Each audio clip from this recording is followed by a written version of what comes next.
हर्षवर्धनजी सपकाळ आपल्यासोबत आहे, विधानसभेमध्ये आलेले आहे.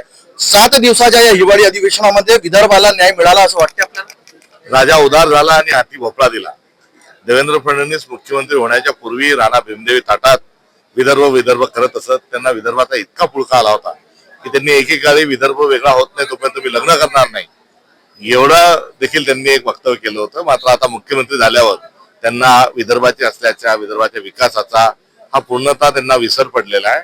त्यामुळे या अधिवेशनाची परिस्थिती म्हणजे राजा उदार झाला हाती भोपळा दिला. असं वाटते का की ज्या प्रकारे बिबट्याचा जो विषय चालू आहे आणि बिबट्याचा विषय घेऊन शेळ्या सोडा आणि यावरून हा प्रश्न मिटणार?